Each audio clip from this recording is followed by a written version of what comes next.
Doctor, so like getting straight into the questions, what do you say are like the biggest risks of neurosurgery? Risks of neurosurgery, or what kind of things do we treat? I would say risks. And also, you know what, let's just start off with what you treat and how they might, go on to have several long-term effects and risk factors for the rest of your life. It's hard to generalize. So, in generally looking at it from a mile high view, neurosurgery and its sibling neurology, we deal with disorders that affect the brain, the spinal cord, the nerves, and the two specialties approach it slightly differently. The neurologists treat conditions that are generally treated with medications, while the neurosurgeons treat disorders involving the same organ, but more structural. So we have to remove things or add things depending on what's going on.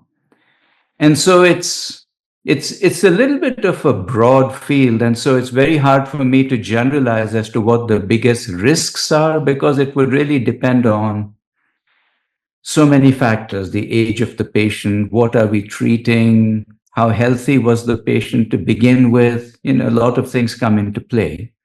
But generally speaking, complications in neurosurgery can be quite serious because the brain doesn't have as much of a recovery potential as some of the other organs have. So puts it at somewhat of a higher risk. Mm-hmm. Thank you, Doctor. And in your opinion, as you just said, you had like 30 years of experience. What would you say is like the latest like advancement in neurosurgery, something that's very remarkable to you as of now? In general, again, surgery is going from maximal surgery to minimum surgery. And ultimately, the goal, of course, is to try and avoid surgery at all, if at all possible. And so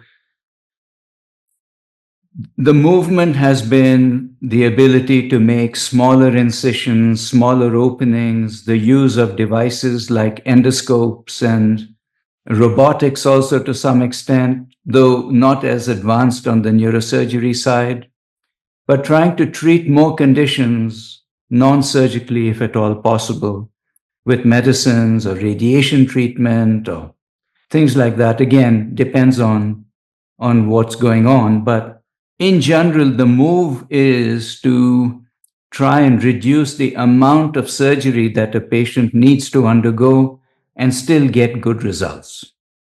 And do you see that in most of your patients, they tend to have like lifelong effects after the surgery?